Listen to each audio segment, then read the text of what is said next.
Welcome once again to Syntax Error, your pretentious, philosophical, pedantic podcast ostensibly about video gaming and related topics therein. Warning, this podcast contains mature language, content, and spoilers. You have been warned. Hello, welcome back to Syntax Error. I'm Scott Thurlow, of course, as always, and I'm joined tonight by Stephen Ormosi. Hello. Beth Morgan. Hello. Chris Morgan. Good evening. And today we're going to be discussing our favorite developers and sort of a mix of best games by these developers, and also I'm going to talk about, at least myself, best practices, best devs who are good to their fans, if you will. So I will start off. I think this is one that's probably going to be on all our lists. I guess it's number one on my list. It's going to be close, but it'll be Bethesda, of course. I, of course, love their games. They're amazing. And as if anyone saw the E3 presentation, they always do awesome shit, like the same, like they did. Like they gave out little miniatures to people. They showed all their big games and so forth. And they're just a cool company who makes and writes. And I respect the writing. I think is one of the major things I want to say about them as a dev. Like they put the time and effort. They have great writers. Their games are amazingly well written, and also they're great games. However, with the caveat, we experience bugs sometimes. So that's my little praise for Bethesda, and I'll pass it along. It happens. Oh, yeah. Go ahead. Sorry, it happens with those huge games, Yeah. the bugs. But what I was going to say is, Bethesda, for their first time that they ever actually presented at E3, really blew it out of the water this year. I agree with that. With obviously Fallout was the big one that everybody knows, and we're probably going to talk about at length. But also, their presentation for Doom was really cool. I agree with that. It looked great. And even the Dishonored one looked interesting, even though I never played all the way through the first Dishonored. It looks like something to kind of look forward to. It is. What do you guys think? What do the Morgans think about Bethesda? I think Bethesda's great. I think the best thing about Bethesda and the worst thing about Bethesda is the side missions. The world building is phenomenal. I mean, there is the most trivial side mission to some side mission that will affect the main story.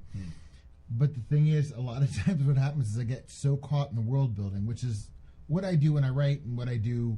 I'm most fascinated about with my favorite shows and movies, where they show a complete world and the story is kind of second.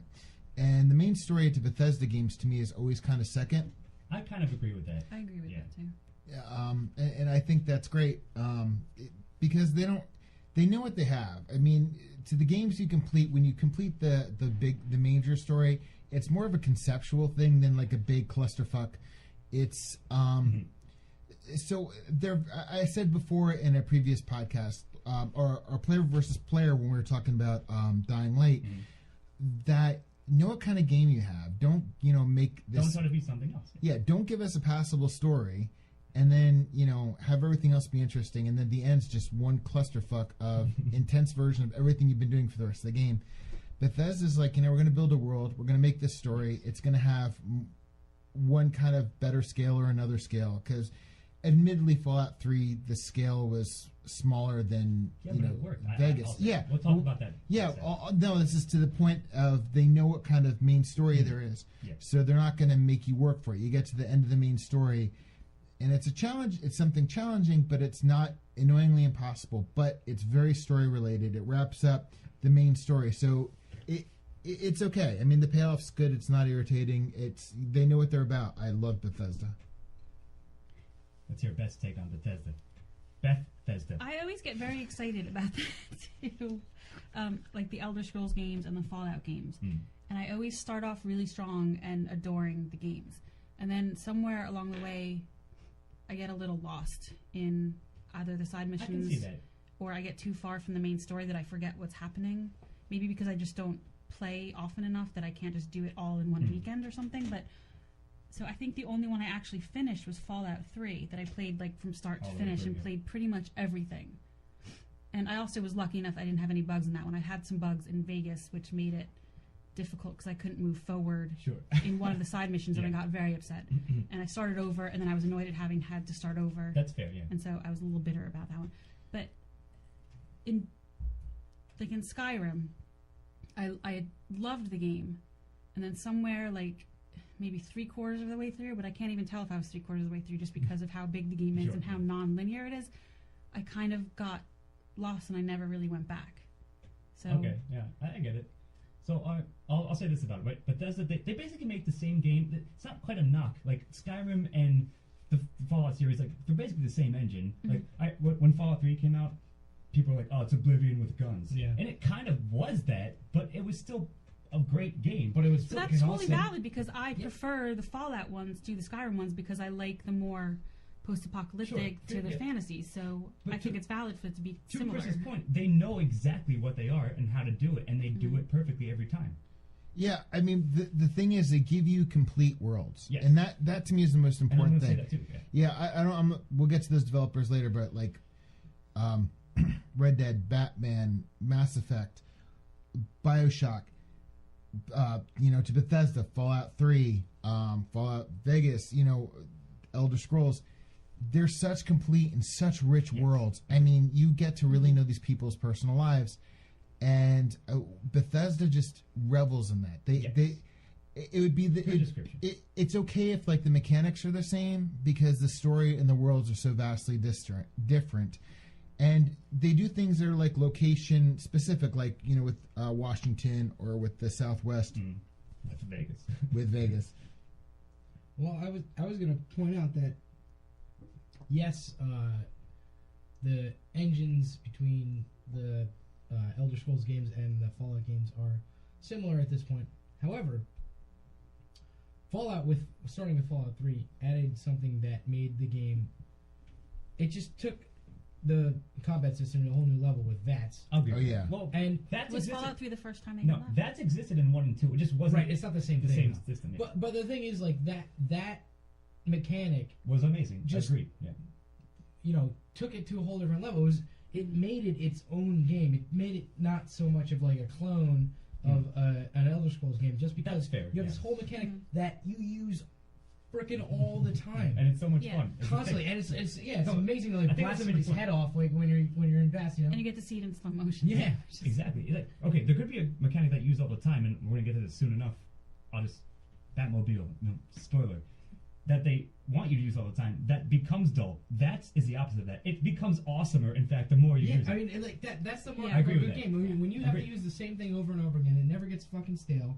And I think that the whole thing about that was like, in the beginning when you're just learning how to use VATS, you kind of use it the same way every time, and then you start like learning that you can blow off, like you can hurt people's legs, and then they come at you slower. man. Like there's so It's- much to learn it's about this like complex tiers, but seemingly not very overwhelming. simple system. Mhm. And it just like the way that you use it and when you use it affects the gameplay so much that Yes. it completely changes the face of the game, which is why I loved that. When they introduced that into Fallout 3, I thought it was great.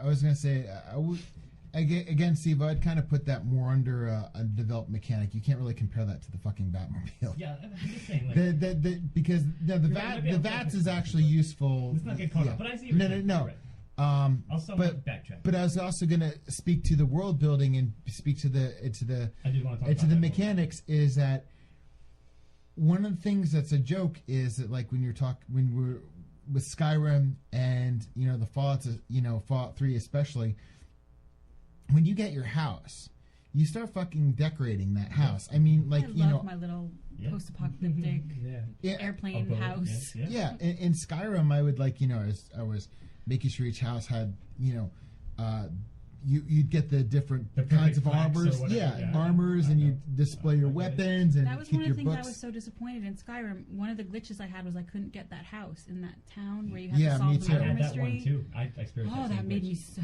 So yeah, so like here's the thing, right? As we said, we'll move on from Bethesda after this, but just to kind of wrap up, yeah, they have amazing world building. They know exactly how to build a great world and how to flesh it all out, and how to, great mechanics as well, like the VATS thing. Even in Skyrim, like you had the freedom to like mess around with all those skill trees that they had, and that was cool too. It was very organic, I guess. The world, Yeah, both series are very organic, and yes, they're grounded in fundamentally different settings, but nevertheless, they build those settings very, very well and flesh them out with funny characters. And I agree with Chris that the side missions, like all the guild missions in Skyrim, were way more interesting by far than the main mission. yeah. But that's what's great about them. Like, and as Beth said, you can get lost in them. Even you can forget about. You're like, I don't care that the dragon's coming. I want to do the major shit. I want to be the duck. But Yeah. also, I found I could go like really far in one part of the mission, and then be so far that when I had to go back to the story mission, it was like felt like a downgrade. Yes, Yeah, I agree with yeah. that. And yes, there's some bugs in there. And like, luckily, me too. I experienced a couple, but never game-breaking one. I think Steve-O did experience a game-breaking one in Vegas.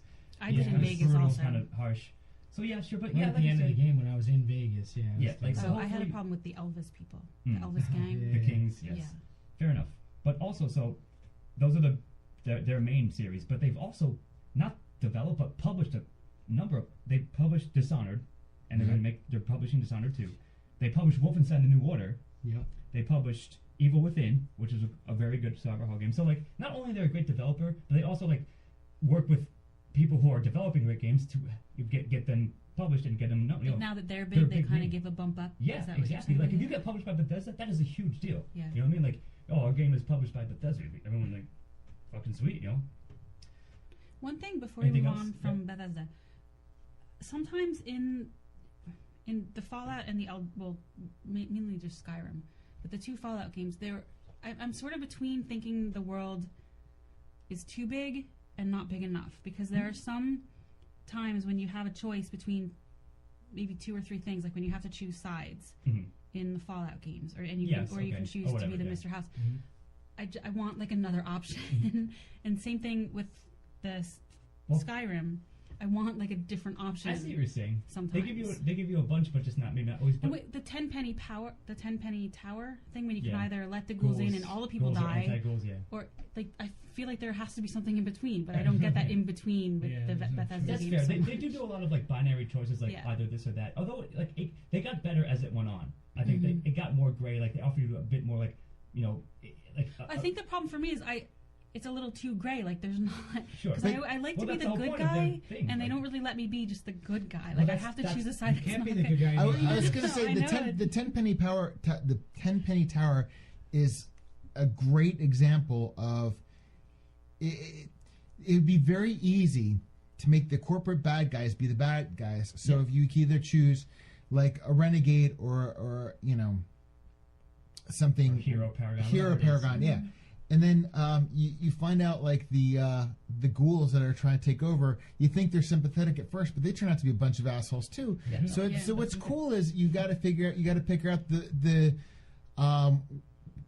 least of the two evils, if you will, or who presents their case to be sympathetic enough. What I'm saying is they don't tilt you in a direction, True. Like which I think is interesting. The world building again goes back to the writing. It's all more like usually is like it's not. They're never black and white. It's like Right. It's more of, again.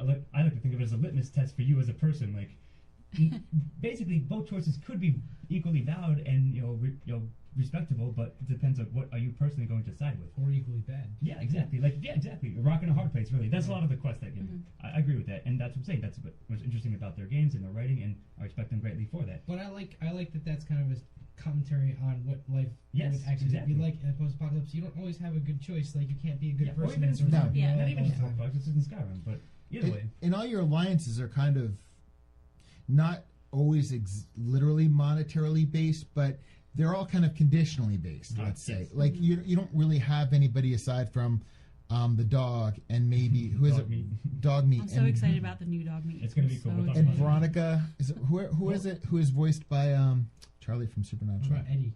Yeah, but there's a number of She would- side companions you can get. I mean, in Vegas, Veronica was in Vegas. You Yeah, Veronica was the lesbian on can, the. you can get Ganon or whatever his name is. She was about as close to. She was one of the Alright. ones that was about as close to a friend as I had. All right, fair enough. But let me say one thing before let's move on with Bethesda. Yes, they're awesome, and for all these reasons, I'll give you my quick personal example, right, of this kind of great morally gray building world and a quest you can get lost in. It was in Skyrim, the Dark Brotherhood quest. The culmination of it is they want you to assassinate the Emperor. Like this guy, shady guy, gives you a contract. He's like, assassinate the Emperor, which I think is a cool reference to the earlier games in the earlier series. So I did it. I killed the Emperor. I had a conversation with him first, and it was a very well written like exchange. Killed him. Went back to the guy, the contract guy, to get my payment, and then I killed him because one of the options was something like the Emperor was an honorable man. You also deserve to die because you had me killed. Like I killed them all and still got paid off. But there was a cool option. You could not do that, or you could totally skip Right. it. But I played that too, and I think that my first time through, I killed the Emperor, and I was so mad at having made to do that. I went back to a save and killed Oh, the really? entire Dark Brotherhood. Fair enough. See, that's what I'm saying. It's a litmus test again. But the Dark Brotherhood, I thought the coolest thing was there are some quests that triggered them, and they left you a note of a handprint that The said black hand. "We know" or something like that. It's like it was like fucking brilliant. It was really just cool, like it's such a great little. It's a perfect little detail to include. Again, of course. So let's move on. okay. Sorry. I was just going to say, I guess the fact that I got so emotional about it and angry Sign of a just good means thing. it was a good, Of course. a well-written thing. So let's then transition to, I think the Morgans are going to talk at length about this one, but it's in mine as well. BioWare is probably second, very, very, very close to Bethesda in terms of everything we just said. World building, good gameplay mechanics. But you can speak to Dragonage. We can speak to. Yes. And so it's going to be a nice little balance. Exactly. So they make, again, I think it's a good parallel. Bethesda makes the Fallouts and the Elder Scrolls. BioWare makes the Mass Effects and the Dragon Age. Like, you know, Yeah. it's their fantasy sci-fi sort of switching off, and they do them. Both companies do these games extremely well, and I think they've only improved upon them as it went on. So yeah, Dragon Age Inquisition was my game of the year last year when it came out the tail end of the year. It was just epically amazing. A great fantasy game. The characters, again, there was so much depth to the characters and to the choices and to the dialogue that you had. Like, you could have a wildly different experience depending on what kind of character you chose to play. Even like I played it pretty straight. Like I was very sort of like heroic, but you could have like a sarcastic guy. It was like, oh, great, dragons or demons falling out of the sky. Like that's awesome.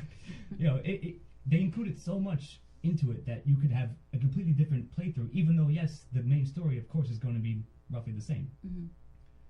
The games are just also.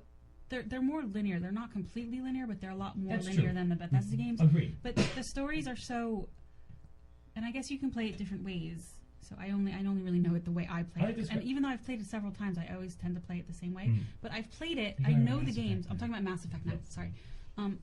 I know the games. It's not something that is like new to me when I watch it. I still watched it. Like I kind of bullied Chris into playing. Like you have to play this game, and I watched him play pretty much the whole way through. I did the same. Actually, and I enjoyed it. Just real quick, as a disclosure, this is my video game blind spot. I never played any of the Mass Effects, but to your point, I did watch someone else play, and I was just as enraptured as if almost if I were playing it. I was like, do this, do that.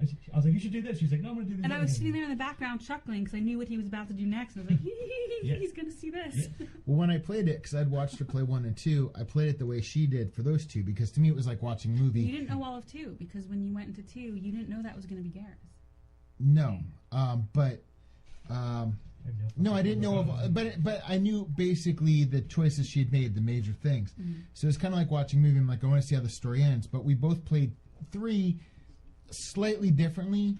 But the thing about BioWare, and they did this in Mass Effect 3 more, but I really wish they were a little more like Bethesda, because I would love to spend as much time as I can in the world. Fair enough. And I wish like there was like a kind of medium in between those two. Yeah. Just real quick, you're right. Like they are more linear in general. So I like to describe it like this: you would sort of have an arc, like it's point A and point B, but we can have branching, like sort of parabola arcs that go around those, but you'll still, more or less meet at the same point towards the end. Right, but and in Mass Effect it's a little more confined because there are a lot of side quests in all 3 games. Yes. But because you're traveling to planets and you can't go to every single planet that's on the map. Some of them you can only kind of scan But so when you go to a planet, you're like on that planet in this limited area, and then you have to go back somewhere. So it's not like you can get lost in a whole another world. Yeah. The other thing I was going to say about... It's a smaller map, basically, is what you're saying. So it's not as, maybe immersive. Like, you can't sort of circle around and find yourself back in the beginning. Yeah, the map is not a complete sandbox. It's very linear. But the 2 things I'm going to say about its world building, which is what makes you really crave this, is number 1... And they got better at this as you go along, but like little things would happen. You'd overhear conversations, and over the course of the game, you would hear the progression of that conversation. You hear somebody else's story. They're really good about having those background details. If you're paying close attention, it'll be like again a great world building element that it could be an awesome thing that relates to the story at large that you and might have missed. If you're willing to put the time in, like the advertisements. Yeah, the advertisements. And you hear a different one each time. My favorite was... Well, it cycles through eventually. You get back to the beginning. But of course, they have enough of them that it keeps it fresh, and it's a great detail. The great... what's the alien called that speaks only in... not metaphors, but... Elcor? The Elcors, they don't have any It's not metaphors. They don't have affect, so they have to like describe... like sincerely, I hope you're doing well. Like they have to say what kind of like their inflection they facial want. expression or their inflection would say. Deep sigh, frowny face. Yeah. I'm sorry to hear that. They Barely speak- contained terror. They're speaking It's in, like, good to see emoticons, you. so- Yeah, exactly. They're speaking emoticons. Sure. But there is one advertisement you go by, and it's a 14-hour Elcor version of Hamlet. Yeah. And I'm like, That's this an amazing is such a detail. beautiful thing. And then in one of the DLCs in Mass Effect 3, you meet the actor who played Hamlet, and you hear him talking about his experience of playing Hamlet. It's a perfect world building connection. Yeah, when the writing does that, it can immerse you so much more. It's so much more effective.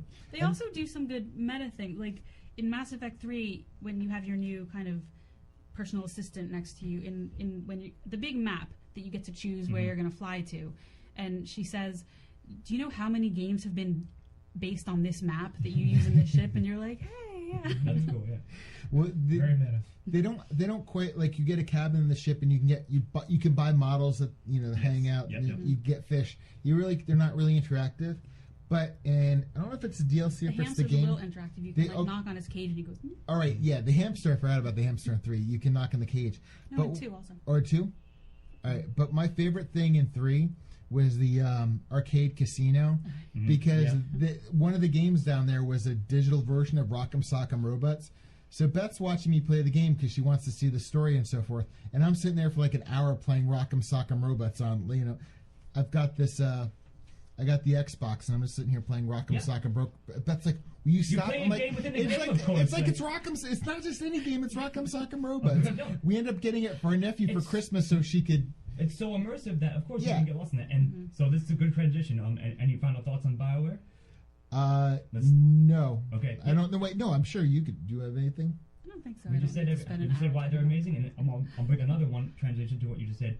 I'm going to talk about Rockstar now, Oh. which also I think if in fact am I mistaken, Chris Morgan's favorite game is Red Dead Redemption. Yeah, it's definitely in Okay. my top 3 or top 5. Yeah. So similar to that, as you once said to me, you spent hours just playing poker and dice and crap in that game. Yeah. Like, you weren't doing shit. You weren't doing the missions. You weren't even like doing side missions. You weren't even like doing achievement shit. You were just playing poker. Sometimes and so forth. sometimes for it's like. hours at a time. Sometimes I would log on, not even to play the game, just to like. I'd leave my room, go down, play poker for like 3 hours. That has to be a sign I of a go good to game. bed Yeah. at midnight and come back out at like 2. What are you doing? I'm just playing Playing poker. poker, of course. Actually, there was an achievement for doing something in poker. Yeah, 10,000. But like I said, regardless, Winning like, 10,000. Rockstar, like of course they do GTA, but fucking Red Dead was basically GTA in the Old West. Like in a similar way that Bethesda and BioWare make their game, Rockstar makes this game, more or But less. the thing is about I only played one GTA fully because I had on the Sure, PS2 I had Vice City, Yes, but there was one part I just couldn't get past, so I gave up on it. fair enough. I played like about 10 minutes of San Andreas. I was having a hard time pedaling the goddamn bike, so I was like, fuck this. I read about that. So it was my roommate's game, so I was just like, what the hell. But I played GTA 5 and I liked it, but I ultimately got bored with it.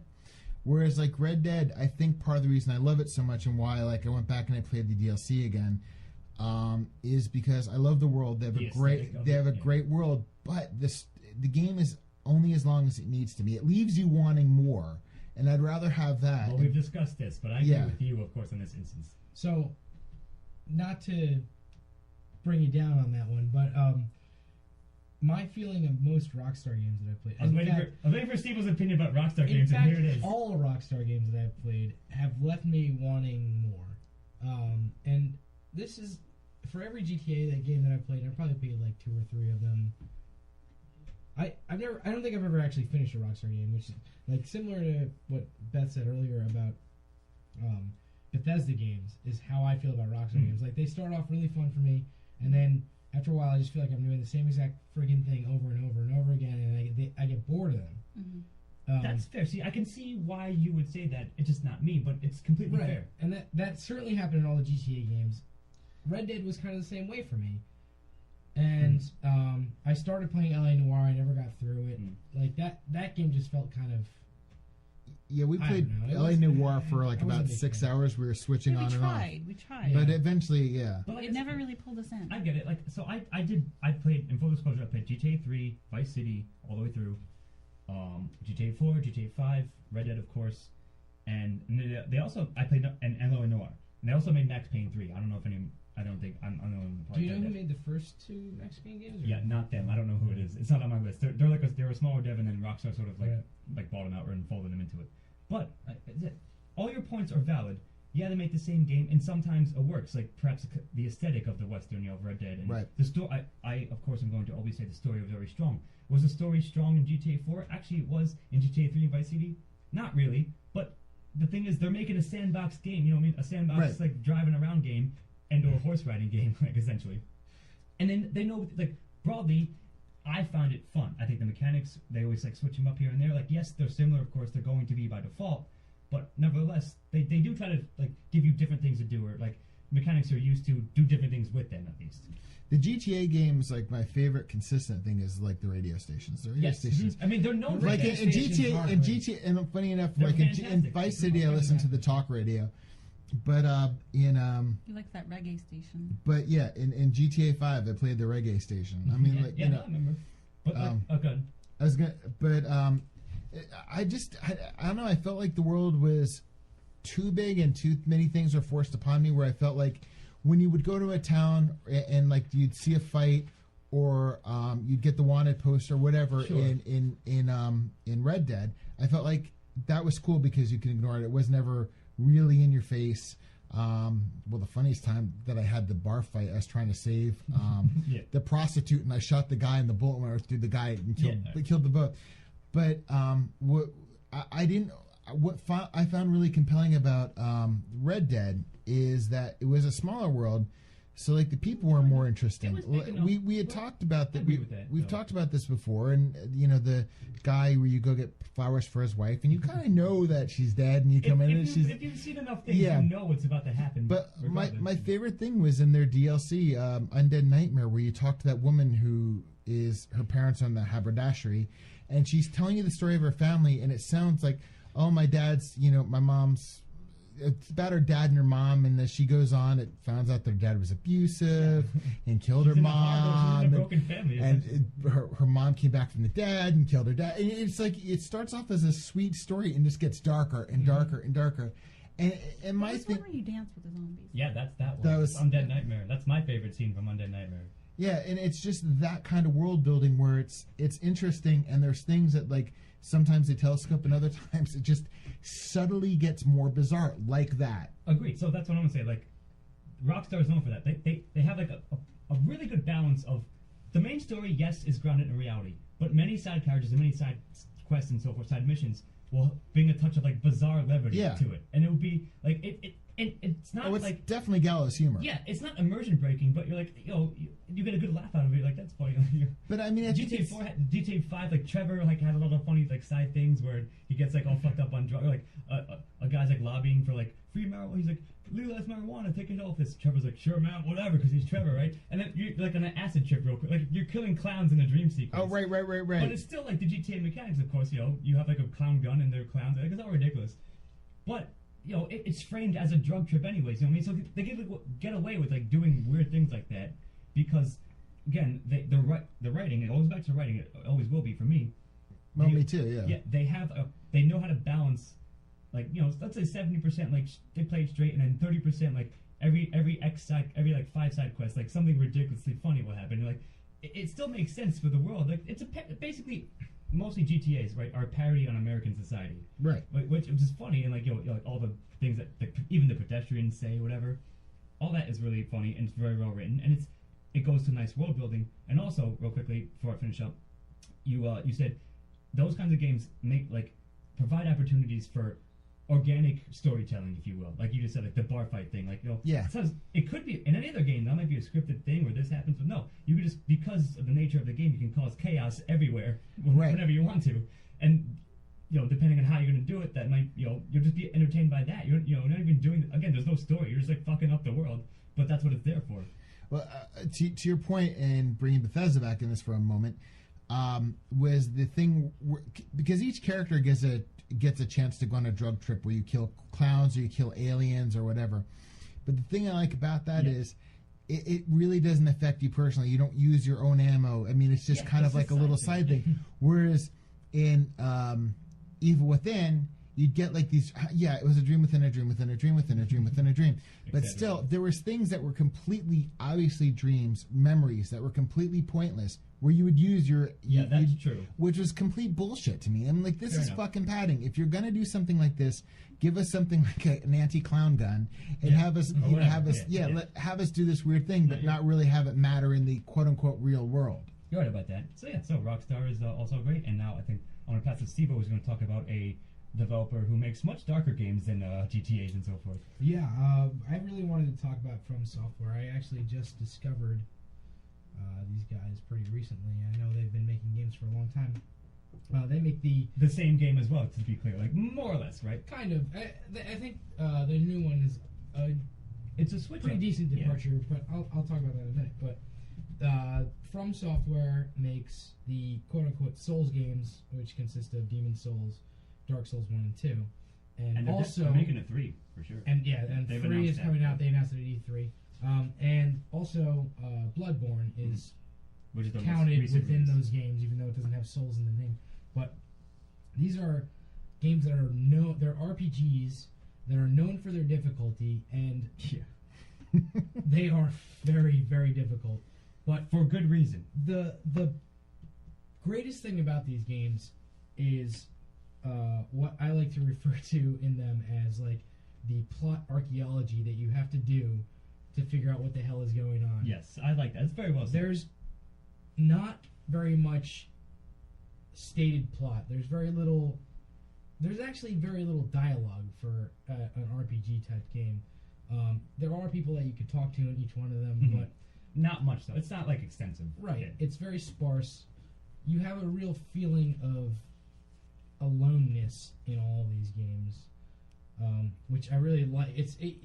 The aesthetic is amazing in all of them. Yes, I agree with that. The world looks amazing, and they use the game mechanics to really add to the feel.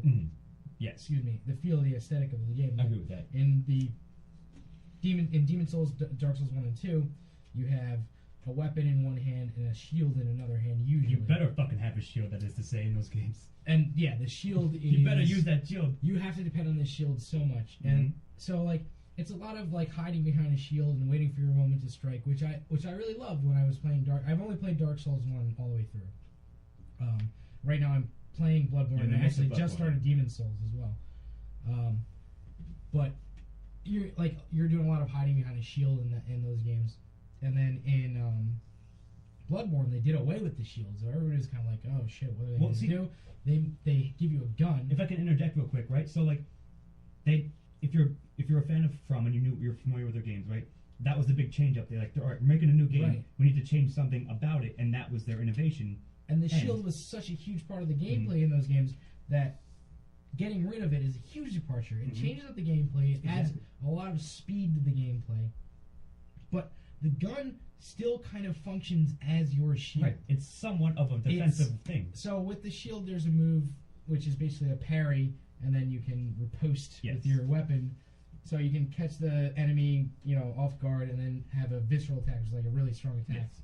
You can do the same thing with the gun, so you can use it in the same way, except for you can't hide behind it. Right. Which I thought was a really cool change up. Right. I'm saying they're trying to keep the formula, shake up the formula, but keep the core dynamics in place. Exactly. And I think I agree with you. They do a great job of that. Yes, they're known for the difficulty, but like they built up a pretty sizable fan base, like who wants that, who's like, bring it on, bring on the hardcore shit. They're incredibly. Here's what I love about them: they're incredibly hard games, but if you put in the work to get the story out of them, they're amazing stories. Every single one that I've played so far has an incredible backstory. Well, the world tells you the story, not so much the dialogue. Exactly. The world, you have like little, snippets of text for all your weapons and stuff like that, and you learn some of the story. That does. You're right. It fills it out. Like rings and things like come from like old heroes, stuff like that you find out as you go. And if you put in the work to like actually try to figure out these stories, they're amazing.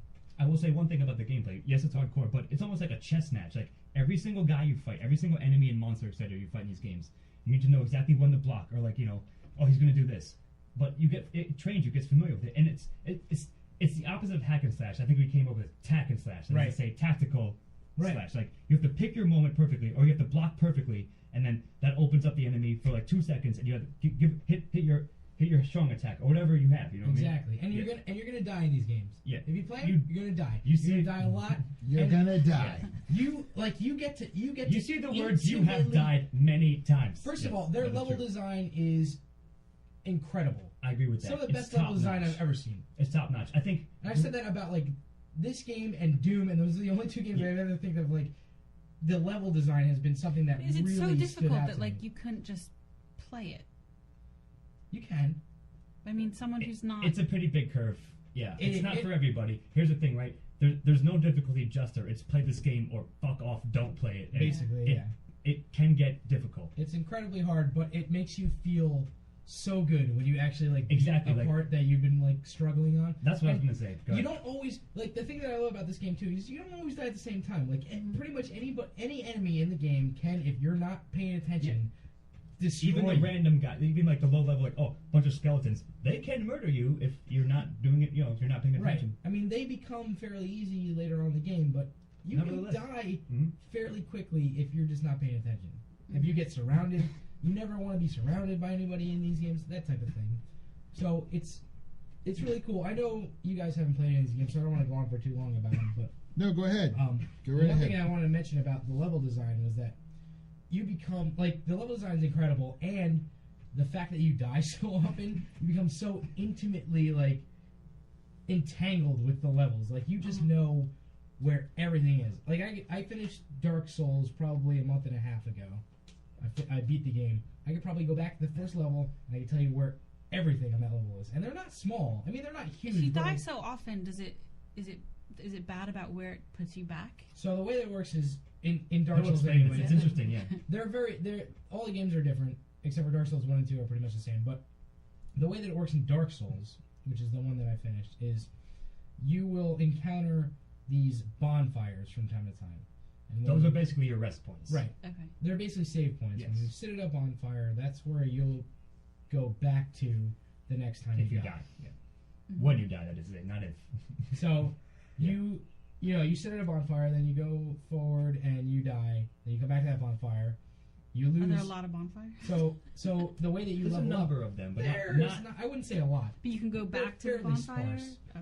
And there's also no quick travel for most of the game. At the end of the game, you get a quick travel option, but when you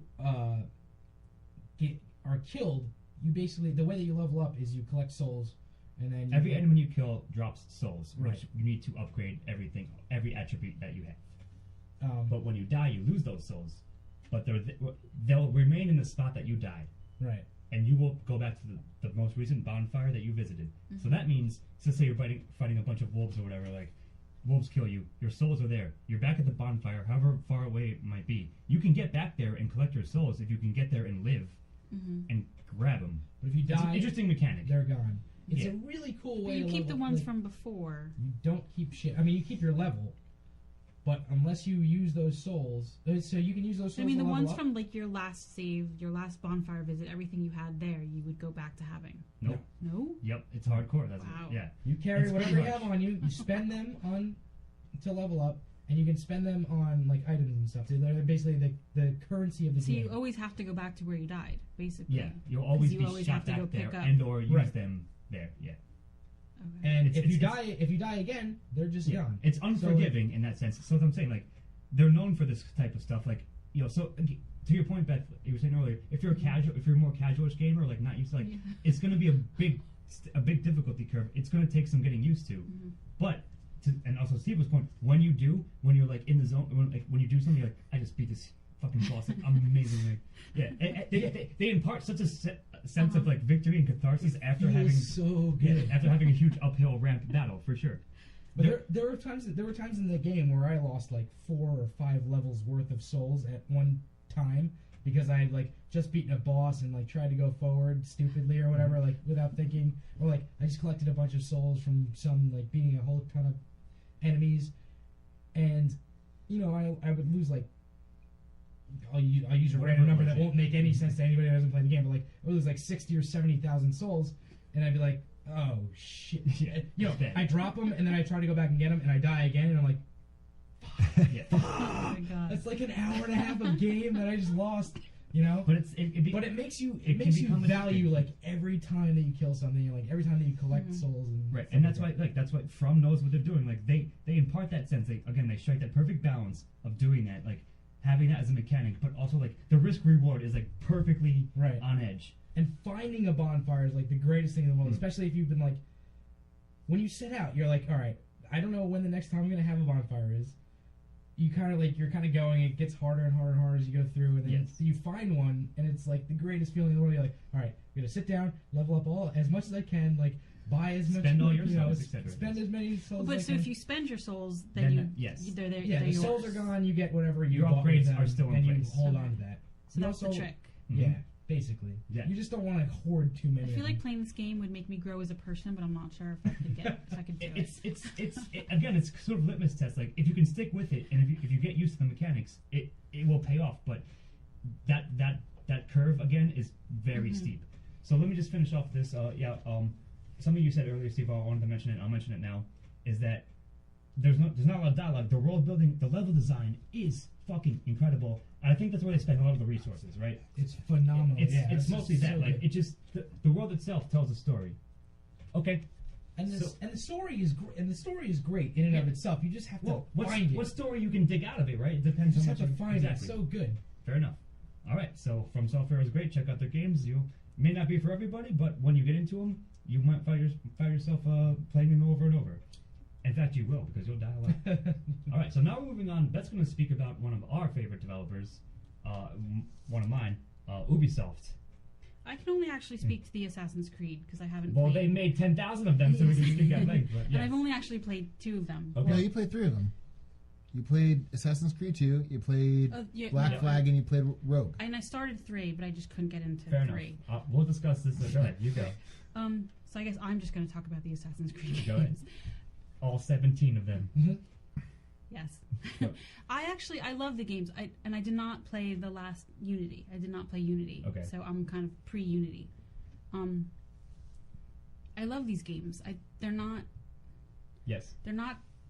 sandbox in the sense of Bethesda. They're not Right. really linear The either. open city, not open world, we'll say. Maybe, Right, and something you like can that. sometimes Yeah. in some of them you can travel from city to city or island to island, and I like the characters that you get to play. You don't get any really say in who the characters are going Right. to be, and you're very limited to the choices that your character can make because they want you to follow a certain No, story path. The Which- story narrative is completely linear, yes. Yeah, so you really can't do anything different. Which sometimes I want my character to do something different than he does. I'll discuss the writing But of I do like them. They're not good guys in the sense that I sometimes like to play because I'm kind of boring about that. But they're usually at least Ezio and Edward Kenway. Edward Kenway. Mhm. And who's the rogue? What's his Shane name? something. His name is Who- Shane. They're kind of charming and they can do noble things, but they're not necessarily the guys who's always going to do the good thing, which I like. Fair enough, yeah. And I like a lot of the stories, and I love a lot of the side characters, and I like, at least in those 3, in Assassin's Creed 2, Black Flag, and Rogue, I liked the way that they inserted some historical figures. Yeah. So I found at least those 3 games from the Assassin's Creed world very satisfying, and I actually did play them all the way through. And I even enjoyed the sort of you're working at the game developer. That was funny. I I'm really gonna speak enjoyed about that yeah. part. So I actually have played every Assassin's Creed ever made since the first one. The first one got me. It was an interesting game. It was way more repetitive. People described it as a Rockstar ripoff. In fact, kind of more or less. Oh, really? It was the first time I played a Yeah. game like that where you just run and kind of parkour. Yeah. So it was a new thing for me to learn, it was- and once I you learned had how to never do it, I seen it. Okay. loved it. That's fair. So here's the thing, right? Yes, the gameplay itself is way more interesting than the actual story narrative will ever be in any Assassin's Creed. The writing is okay. It's serviceable, right? It can get a little like, I'm never gonna say it's my I wouldn't want to write for them. Some of their little Actually, snippets I are would. really good. I agree with that. Some of the was side gonna stuff, say. is, but Yeah. the main story, which you're going to, because again, it's not an open world sandbox in the sense that the other we were talking about are. you're playing the same, like you're gonna make the same choice regardless. Like there's no option. You're gonna kill this. You're gonna murder all the Templars, like, or not play the game. But like that's what makes it interesting. I think like as it went on, the first one was very simplistic. You can only basically do a couple of things. But Brotherhood I think was my favorite. Brotherhood and Black Flag I think are the best ones. Unity was okay too. However, here's what it is, right? They let you when you get a mission, an assassination mission, they let you they have the options to do it this way or that way or that way. Like that's where the fun of it is. Like, should I take this guard out, or I'll do this, or I'll hide here, or I'll do that? Like that's it's again. And we said this about Hotline Miami, but even more than that, Assassin's Creed is a puzzle game about murder. Like that's essentially what it is. You're playing. Sure, there's a story to it, but every mission is like, okay, I have to get to this guy. There's this kind of guard here, and I have this tool. I have the crossbow, whatever it's going to be. You have to they also had actual puzzles, which I enjoyed also. That's true too. Like the climbing ones, as I recall from Brotherhood, and some of the things you had to solve, like in Assassin's Creed 2, you had those pictures you had to kind of find things in. Yeah, that was true too. So yeah, that's true. It's all broadly true. All I'm saying is that the gameplay of the appeal of the Assassin's Creed series to me is the gameplay, not so much the story, which is serviceable enough. Yes, some of the side stuff is okay, and yes, it was funny and clever when you basically worked for Ubisoft, like who was making the next in quotes Assassin's Creed game, and that's a funny little clever thing. It's nice. They had a good framework, I think, right? Like the Animus thing is a great little MacGuffin that explains why you get to do all this crap. So like they built a good framework, and they did here. Go to the Middle Ages or go to the Renaissance and murder people. Like it was also beautiful to watch the game. Yeah, it's very aesthetically very well designed.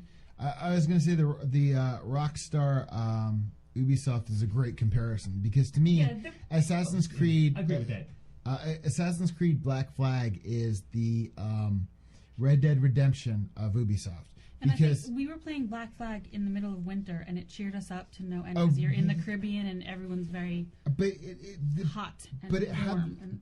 But it had the right amount of everything. It had the right amount of collectibles. None of the collectibles were impossible to get. They had the puzzles. Yes. You got they didn't go overboard in that one. No, the story was only as long as it needed to be, and it left you wanting more. And I've played Assassin's Creed, but it was perfectly fine. Well, no, but I mean, it left you wishing. It was okay with that you were over. It was over, and that was fine. Yeah. I think one of my favorite missions is that when you had to rescue a bunch of slaves from different ships, and you had to kind of fly from ship to ship. Yeah. That was a lot of fun. That was definitely cool. And and sneaking around the assassin island. I love that one too. I like the sneaking. I don't always like sneaking in games. In that game, I did like the sneaking. stealth. Like they do it very well. Like again, that's a core mechanic, right? So you have to have to your point. Yeah, you have a bunch of side stuff you can do, and I'm compulsive neurotic in a game like this. Like I'm gonna do it all. Yeah. And I'll tie it into something I'm going to say quickly. Another franchise that Ubisoft makes that's probably my favorite one. Right, I was going to... But regardless, they do, and which are very different. Assassin's Creed is a third-person, GTA style. The one we're going to talk about is FPS shooter. But regardless, I think they learned, they figured out a good balance of what to sprinkle in and not go overboard with it, while framing it with, a decent narrative that serves the plot, serves the game well enough. But, again, to Beth's point, as she just said, the most interesting thing about it is I'll give you an example. Black Flag, which is by far the best one, and here's why, right? Yeah. Because it had everything you knew and remembered and loved and at least liked about the other Assassin's Creed games, and also a fucking pirate ship. Yeah. That was half. So well, you got to go whaling too. Yeah, half of it was pirate ship stuff. Yeah, boat stuff. The diving I found difficult to figure out. But the once diving I was did, cool. I thought it was fun. And I like the sharks, and I also like the fact that you also get to be an admiral, where you got to send your navy out to fight. That was a whole other mini game. You didn't have to do that shit, but it was. But fun it's fun as hell. Once I learned I could when he was online, I could get him, and he could make my ships go faster. Oh my god, I made so much money. It was a good feedback loop. Because I played Assassin's Creed 3, which I found my ultimately art collection was very impressive. Which ultimately got really, really boring. 3 was the weakest one. I'll be. I'm still going back to Unity because I'll play that for a while and then I'll get sidetracked by something else that come on, or I just get bored with it. Black Flag, you want to talk about not breaking immersion? Black Flag never broke my immersion. The other games. I think one of the things that Black Flag did better than 3 is that there was a good balance between building and nature. Yeah. In 3, you're climbing around nature. I felt too often, and that was kind of lost me. Yeah, especially when I don't necessarily want to just be climbing trees the whole game. Especially when you were climbing rocks, that got really fucking frustrating. Yeah, agreed. So like, the AC series, they after the first one, I think they realized it was too like limiting, but they knew what was good about it. The core mechanics again were good. They just expanded it to be more GTA like, and allowed you like a little more options, more tools and so forth, and like you even had the parachute thing.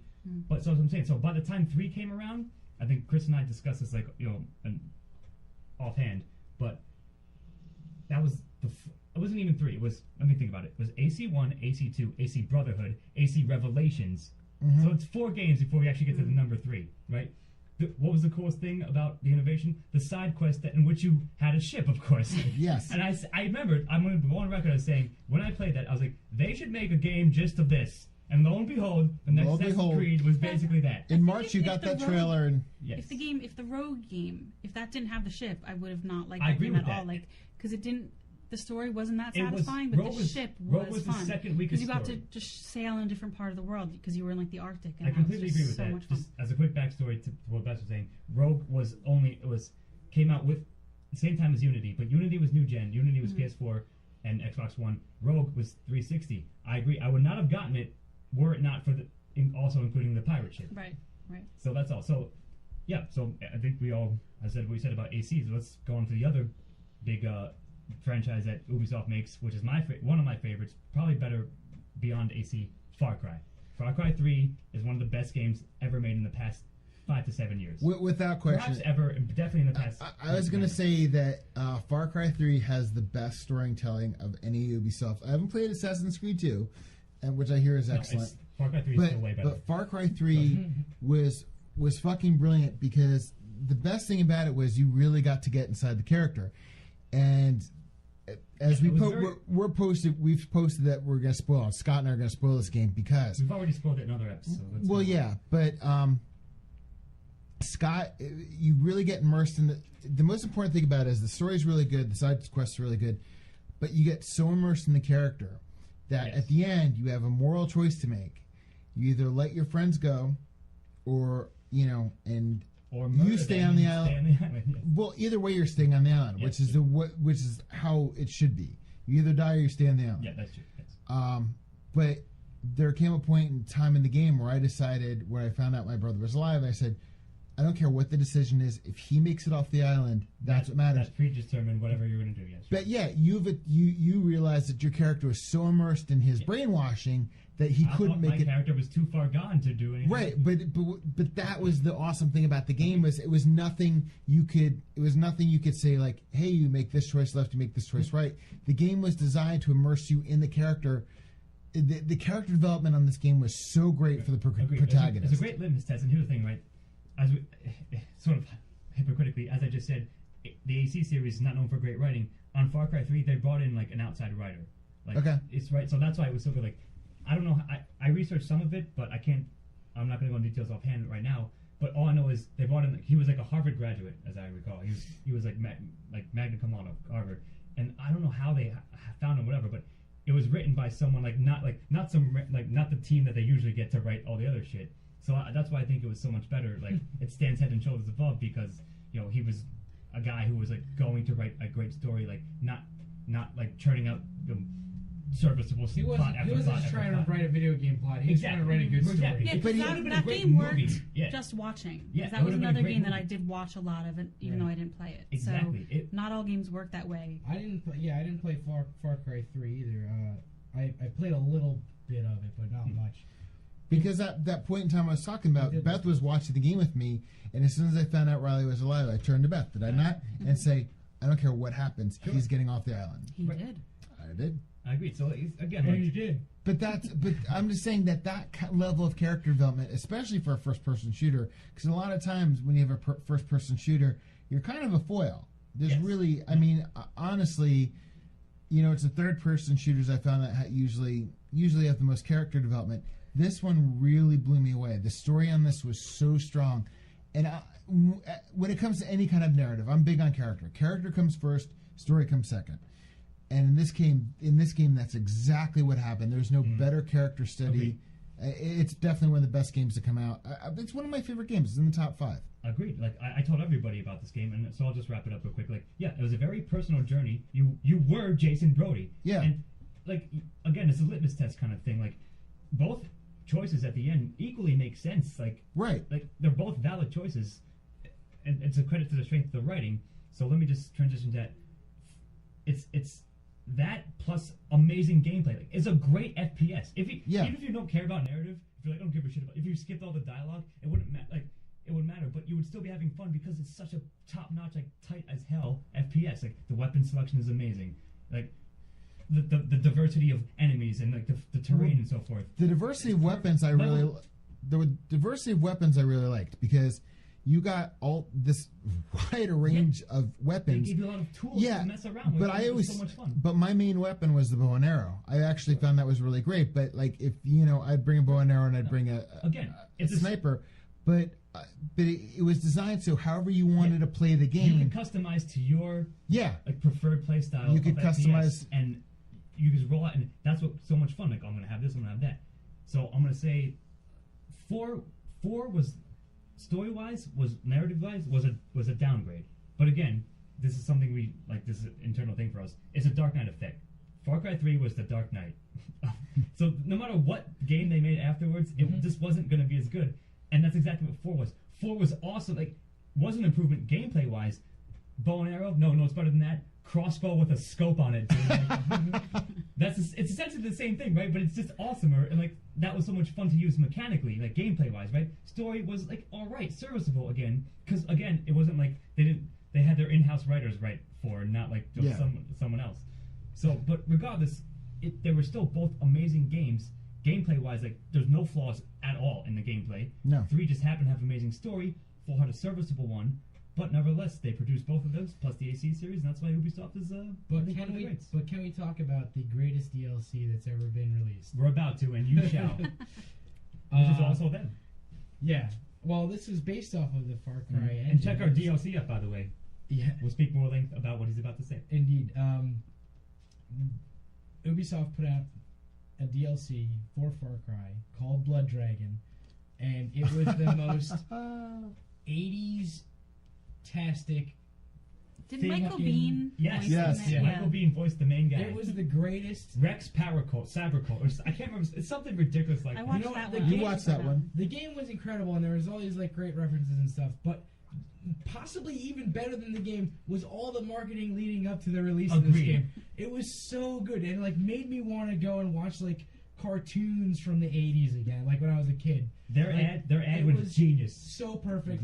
The soundtrack for this game was out of this fucking world. It's still one of the best ones. Yeah, it is definitely one of the best ones. But what I thought was great was the like instead of cutscenes, you'd have it was kind of period. It was like kind of it was 8-bit animated. It was like NES style graphics. But like all right, like so the sex scene in the thing was 8-bit of the graphics of like the 80s. Yeah. But if this were a movie, it would be like the one out of Terminator. Yeah. Like it was Top Gun. I keep talking. Top Gun. That was it. Top Gun homage. Yeah. But what it was definitely was it was 80s film done in 8-bit. It was, and I'm not just a pervert, but it was just really great. Here's my suggestion to anybody: go back and watch all the marketing that led up to the release of Blood Dragon, like the commercials, like all the great. They did the fake thing, oh like my the fake God, live action action, like. Yeah. Super 80s like action movie / like TV show thing. It was just terrific. That's all I really wanted to say about this. Like, just check out everything you could possibly find about Blood Dragon. Good call, because like that's the thing, right? So Far Cry 3 dropped, and everyone's like, "Holy shit, this game's amazing!" And then they dropped the advertising campaign for it, right? And it was like, "Holy shit, like that looks great. What the hell is happening?" Like. It looks great, but also I'm confused. Then the DLC dropped, and it was like, "This is maybe better than the game itself." Like this was the greatest joke that's ever been like, the greatest running gag that's ever been like put on. I heard describe this. Blood Dragon was a bunch of like a handful of devs like dropped acid one weekend. We're like, let's fuck with the engine because we have it. Like we've been working on it for like months now because of Far Cry 3. Let's make it like ridiculous. Like 80s G.I. Joe soaked like neon and crap, and it was such a good follow. And Ubisoft is so good, like we said, they're like there's like one core team's idea, like sort of a jerk off thing. Like, you know what? We're gonna fucking release it. Like, it was like one of the islands in Far Cry, except it was like 1/3 of the map. It was 1/3 of the map, and I played this about 2 years before I played Far Cry. So it's just like That's why I I thought love, you played it yeah, before that, yeah. Blood Dragon is amazing. And then, but I played that because Scott's like, oh, you can just download it. You don't need the Far Yeah, it Cry was a thing. separate DLC. You It was didn't have to have a copy of Far Cry 3 even. Yeah, you download it right So in the smart Xbox. on their part, yeah. It was brilliant on their part. So when I played Fallout 3, it was just like there were bits of. It was kind of like being, it's just like, all right, you're on this acid trip, and it's like, wait a minute, I kind of remember this cliff. Oh, I remember this road. Yeah. Hey, wait a minute. Exactly. Yeah, it's like the first time you were there, you were just on acid. Yeah, it's like first time you were there, you're like, It's like you're all reversed. fucked up, and now everything's like magenta and blue, and So speaking of character, Jason Brody's a character. I think Chris is going to talk about one of his favorite fictional characters and the studio who made possibly the best game featuring this character. Go ahead, sir. I am speaking to the Arkham series. I'm a huge fan of Batman. I love, all right, except for I'm sorry, I don't care. The Burton films suck. The Schumacher films suck. Oh, get the hell out Well, of the here. fucking Burton. All right, we're not. Check our Mott's reviews of those. We'll get to those later, but the aesthetic of the Burton films is great, and the Batman Arkham games gives you a great balance between the realism of the Nolan films, but the kind of gothic out the architecture of the design, the aesthetic of it. the aesthetic of it is a fantastic blending of both. Mm-hmm. There's a And little bit of the animated series there. Agreed. there's a hell of a lot of the animated series in there Of course, because Kevin Conway voices in Kevin Conway, Mark Hamill, they're both part of the animated series, but also they go to places like Man-Bat. You get to see Man-Bat and Arkham, Batmobile Arkham. The first Arkham game is Arkham Asylum. Is Arkham Asylum. It's a smaller game. It's absolutely fantastic. I think the best description was what you said, which was like it's playing a graphic novel, and it truly is. That is what I'm going to say. Yeah. Wasn't that partially based on Serious House and Serious Earth? I think it had like Morrison, it used like had like some overtones of that. Yeah. things from it. Yeah, it wasn't like an adaptation or anything like that. Obviously not. Yeah. But if yes, you read that comic, it's I very believe- different. I but, believe you. So I'll let before Chris goes on, I just want to say, when Asylum came out, everyone agreed like this is the best Batman game ever made. Yes. there's a bunch of garbage before that, but because one of my favorite things was the Batman. It still is the Batman animated series, and that was one of the things I knew Beth was the one. She loved it's that. fantastic. And this in Arkham It had Asylum, a feel of that. It was like that plus a graphic novel. but it still does, even with all the weaknesses of Arkham Knight, which we can get to another time. Because I'd rather speak to the game, all the game's strengths. Is that it really does more than it feels like you blend the Burton and Nolan movies and you encase them in the animated series. Just be clear. Rocksteady made the. Arkham games. I'm sorry, No, I didn't say. But it matters because they made 3 Arkham games, not 4. Yes, right? they did. We're ignoring Origin. Like Arkham Knight, we're ignoring Origins. Yes, no, this is Rocksteady, and they did an outstanding job. My favorite thing, especially in the first 2 games, they don't do so much in the third game, is where you're sneaking around and you're hopping from thing to thing. You've got like a whole army of guys that are armed, and the only way to get past them is to do sneak attacks on them. The third one gets more head on than that. Yeah, agreed. It's more yeah, you rely on gadgets and stuff. But they did an outstanding job. The aesthetic. I mean, bringing back Kevin Conroy and Mark Hamill was brilliant. They do a great job. They do a fantastic job, but they create a realistic world, like the animated series. They create a realistic world, but can get away with things like Killer Croc, like the graphic novels. These are like, as far as aesthetics go, as far as gameplay goes, as far as story goes, these games are fucking top notch. They're the best graphic novels, they're the best animated series, they're the best movies. The stories in these are super, super strong. They work everybody in without it ever feeling shoehorned. I agree with that. They organically, introduce, again, it's a graphic novel, so Villain X shows up, like Scarecrow shows up, or Poison Ivy shows up, whatever. But it's not all convoluted. It all ties into a grander plot, which makes sense. Man-Bat really blew the hell out of me. I was so surprised because that story is so awesome. And the best thing is the screech you hear when he's in the area.